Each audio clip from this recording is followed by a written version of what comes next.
नमस्कार दोस्तों, मैं दीप बोगुना स्वागत करता हूं आपका अपने YouTube चैनल पे जिसका नाम है स्टडी इन दीप्स एम्पायर। तो आज हम देख रहे हैं part 2 ancient and medieval history. जो हम वन लाइनर क्वेश्चन पढ़ रहे हैं अपनी इस सीरीज का, हम देख रहे हैं पार्ट 2। तो चलिए वीडियो को बिना किसी देरी के शुरू करते हैं। अगर आप चैनल पर नए आए हैं तो पहले पुरानी वीडियो देखें, उसके बाद इसको देखें। सब्सक्राइब करना तो बात की बात है।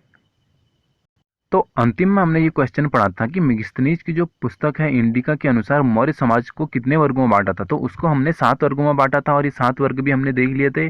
आज हम देखते हैं इससे आगे। तो कनिष्क की जो राजधानी थी वो कहाँ थी, तो ये थी हमारी पुरुषपुर पेशावर में। कहाँ थी? पुरुषपुर पेशावर में थी।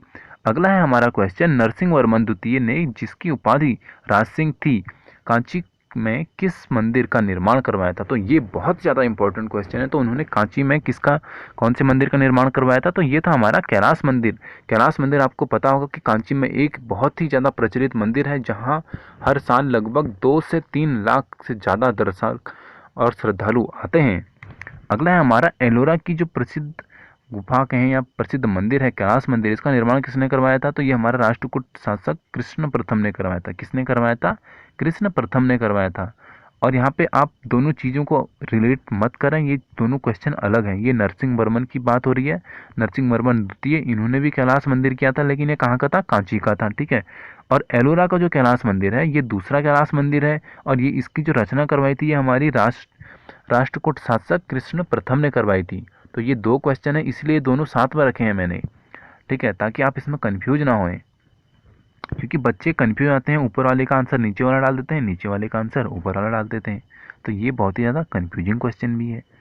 अगला है हमारा, शेरशाह का मकबरा कहाँ स्थित है, तो ये है हमारा सासाराम, बिहार में। सासाराम कहाँ है? बिहार में है। ठीक है, तो बिहार में ही इनका मकबरा था शेरशाह का, और अभी भी है। सातवाहन वंश का जो महानतम शासक था, ये भी बहुत बार पूछा गया कि इनका महानतम शासक कौन था, तो ये था हमारा गौतमीपुत्र सतकर्णी। कौन था? गौतमीपुत्र सतकर्णी था। अगला क्वेश्चन हमारा, पहली बार किस अधिनियम के तहत गवर्नर जनरल की कार्यवाही कार्यकारी परिषद में विधि निर्माण के उद्देश्य से किस भारतीय को मनोनीत किया गया। तो ऐसे कौन से भारतीय थे जिनको कि जो वहाँ की कार्यकारी परिषद थी वहाँ उसमें मनोनीत किया गया। मनोनीत करना कि उन्होंने उसको खुद ही लिया छांट के। ठीक है, ये चुनाव वाली बात नहीं है यहाँ पे। तो वो थे हमारे भारतीय काउंसिल अधिनियम 1861 के तहत। ठीक है। अगला है हमारा, लोथल कहाँ स्थित है, तो लोथल हमारा गुजरात में स्थित है। अगला क्वेश्चन है, प्रसिद्ध पारसी त्योहार। ठीक है, नौरोज। नौरोज भी बहुत ज़्यादा आपको याद होगा कि नौरोज की भी हमने एक हिस्ट्री देखी थी। तो नौरोज किस शासक ने प्रारंभ किया था? बलबन ने किया था। ठीक है, बलबन ने क्या किया था? नौरोज प्रारंभ किया था। अगला क्वेश्चन है, किस गवर्नर जनरल के काल में अंग्रेजी उच्च शिक्षा का माध्यम तथा सरकार कामकाज की भाषा, जो सरकारी कामकाज थी उसकी जो भाषा के रूप में उसको स्वीकृति दी गई? किसको? अंग्रेजी को। ठीक है, अंग्रेजी कब से प्रचलन में आई, तो ये थे हमारे विलियम बेंटिंक के काल में। जब विलियम बेंटिंक हमारे गवर्नर जनरल थे उस टाइम पे अंग्रेजी क्या हुई कि उच्च शिक्षा का माध्यम और जो सरकारी कामकाज होते हैं इसके लिए स्वीकृति में आई, यानी उसके लिए अब वो ऑफिशियल लैंग्वेज हो गई। यहाँ से कहाँ से? विलियम बेंटिंक के काल से। अगला है हमारा, दिल्ली में लाल किले के अंदर मोती मस्जिद का जो निर्माण करवाया है यह किसने करवाया है, तो ये करवाया है हमारा औरंगजेब ने। किसने करवाया है? औरंगजेब ने। अगला क्वेश्चन देखो आप, सांची का जो स्तूप है किस वंश के काल में बनवाया गया, तो ये बनवाया गया था हमारा मौर्य वंश। कहाँ? मौर्य वंश। अगला क्वेश्चन भी देख लेते हैं, किस राजवंश ने हत्या कर हत्याकर को क्या किया? सत्ता हत्याई तथा जिसका अंत भी हत्या के द्वारा ही हुआ। तो शुंग वंश में क्या था कि यहाँ पे ये एक प्रथा थी कि ये क्या था कि दूसरे की हत्या करके खुद राजा बनते थे। ठीक है, यहाँ पे उत्तराधिकारी वाला सीन कम और दूसरे को मार के वहाँ पे राज करना ये ज़्यादा प्रचलित था। अगला क्वेश्चन है हमारा, हाथी गुफा अभिलेख किस की उपलब्धियों का विवरण है, तो यहाँ पे किसकी उपलब्धियाँ बताई गई हैं, तो ये बताई गई हैं हमारी खारवेल की उपलब्धियाँ। यानी खारवेल साम्राज्य में जो जो राजा थे उनकी जो जो उपलब्धियाँ थी, उन्होंने कौन कौन से युद्ध जीते, इसके बारे में सब हाथी गुफा में बताया गया है। और ये हाथी गुम्फा अभिलेख जो है ये बहुत ज़्यादा इम्पोर्टेंट भी है हमारी एग्जाम की दृष्टि में। ये बहुत बार पूछा गया कि यह किसने बनवाया था, तो किसने बनाया था, हम ये भी हमने देख लिया, खारवेल ने बनाया था। खारवेल साम्राज्य के लोगों ने बनवाया था। अगला क्वेश्चन जो है ये है कि सिराजुद्दौला के साथ अंग्रेजों ने कौन सी संधि की थी? तो ये संधि भी हमने पढ़ी थी प्रीवियस ईयर वाले सीरीज में अपनी। तो अलीनगर की संधि की थी उन्होंने। कौन सी की थी? अलीनगर की संधि की थी। नरेंद्र मंडल की जो स्थापना का सुझाव किसमें था? तो ये था हमारा चेम्सफोर्ड सुधारों में। किसमें था? चेम्सफोर्ड सुधारों में था। अगला क्वेश्चन देखो आप, धन निकासी के सिद्धांत का जो प्रतिपादक था ये कौन था? तो ये थे हमारे दादा भाई नौरोजी। कौन थे? दादा भाई नौरोजी थे। अगला क्वेश्चन देखते हैं, सल्तनत काल के में किले की जो सेवा के खर्च के लिए जो निर्धारित भूमि थी उसको क्या कहते थे? तो उसको कहते थे मफरूज। क्या कहते थे? मफरूज। अगला देखते हैं, सल्तनत कालीन प्रांत में की जो सेना क्या कहलाती थी? तो उसको बोलते थे हस्मे। क्या बोलते थे? हस्मे अतराफ। क्या बोलते थे? हस्मे अतराफ। अगला देखते हैं, ग्वालियर अभिलेख के अनुसार अरबों को सिंध से आगे बढ़ने के लिए किसने रोका था? तो ये रोका था हमारा नागभट्ट ने। किसने रोका था? नागभट्ट को अरबों ने रोका था सिंध की संधि को आगे बढ़ाने के लिए। महाराजा रणजीत सिंह के बारे में हमने पढ़ा था। तो इनके साथ किसके विचार विमर्श के परिणाम स्वरूप जो अमृतसर की संधि हुई थी वो हुई थी। तो जब चार्ल्स हमारे सर चार्ल्स, आपने मैंने ये बताया था आपको, सर चार्ल्स मेटकॉफ, जब सर चार्ल्स मेटकॉफ के साथ उनकी विचार विमर्श हुआ उनका, उसके बाद क्या हुई? हमारी अमृतसर की संधि हुई। नहीं तो यहाँ पे क्या हुआ था? रणजीत सिंह हार गए थे।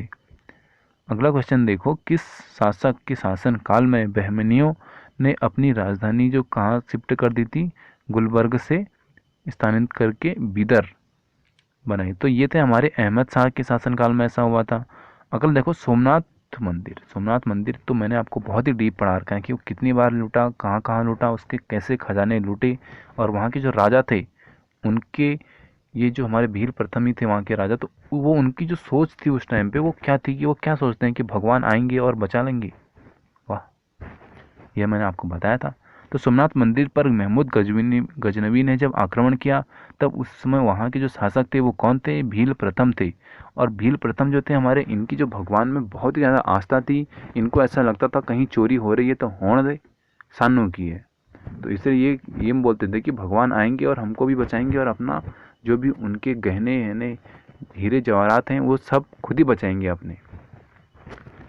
अगला है हमारा फतुह उस सलातीन। ठीक है, इसकी जो रचना की है वो किसने की है? वो की है हमारी इसामी ने। किसने की है? इसामी ने। ठीक है, और कब की है ये भी एक बार पूछा गया था। तो ये की है हमारी 1350 में की गई है। सातकर्णी की जो मृत्यु है उसके पश्चात दो अल्प वयस्क पुत्रों, और वो जो पुत्र थे वो थे हमारे विदेश्री और सुसिक्तश्री का जो संरक्षण किया था वो किसने किया था? वो किया था हमारा नागनिका ने। किसने किया था? नागनिका ने किया था। और अगला क्वेश्चन देखो, हाल ने गाथा सप्त सती नामक ग्रंथ की रचना किस भाषा में की? यानी हाल क्या है? हमारे एक लेखक हैं, इन्होंने एक हमारा ग्रंथ रचा था, उसका नाम था सप्तसती। ठीक है, गाथा सप्तसती। इसकी जो रचना की है उन्होंने प्रकृति भाषा में की है। कौन सी लैंग्वेज में की है? प्रकृति भाषा में की है। अगला क्वेश्चन देखो, कौन सा शासक प्रत्येक 5वें वर्ष प्रयाग में धार्मिक सम्मेलन किया करता था? तो ये थे हमारे हर्षवर्धन। हर्षवर्धन बहुत ही धार्मिक थे, ये एक हिंदू भी थे, और इनका जो धर्म में लगाव था ये बहुत ही ज़्यादा था। इन्होंने क्या किया था? हर 5वें वर्ष में प्रयाग में धार्मिक सम्मेलन का एक नियम बना रखा था कि हर 5वें वर्ष वहाँ पे क्या होगा? एक धार्मिक सम्मेलन होगा। ठीक है, अगला है हमारा भुवनेश्वर तथा पुरी के मंदिर किस शैली में निर्मित हैं? तो यह है हमारे नागर शैली में। किसमें है? नागर शैली में है। अगला क्वेश्चन देख लेते हैं। अगला क्वेश्चन है हमारा, संगम युगीन ग्रंथ तोलकप्पियम यह किस विषय से संबंधित? तो यह हमारे व्याकरण और काव्य से संबंधित है। अगला क्वेश्चन देखो आप, सोनगिरी का ऐतिहासिक दिगंबर जैन तीर्थ स्थल किस राज्य में है? तो यह है हमारा मध्य प्रदेश में। कहाँ है? मध्य प्रदेश में। अगला क्वेश्चन देखते हैं, महाराष्ट्र में गणपति पर्व का जो श्री गणेश राष्ट्रीय चेतना लाने के लिए किसने किया था? तो ये किया था हमारा बाल गंगाधर तिलक ने। किसने किया था? बाल गंगाधर तिलक ने किया था। और अंतिम क्वेश्चन देख लेते हैं हम, सर्व कर किस पर लगाया जाता था? तो ये लगाया जाता था हमारा सिंचाई पर, और ये हम पहले ही पढ़ चुके हैं कि सर्व कर किस पे लगाया जाता था? सिंचाई पर। इससे पहले वाले पार्ट में हमने ये देखा था। तो यहाँ पे करते हैं वीडियो को समाप्त। अगली वीडियो में हम देखेंगे इसका पार्ट 3, और जिसमें कि हम यहाँ से ही शुरू करेंगे। मिलते हैं अगली वीडियो में। जय हिंद, जय भारत।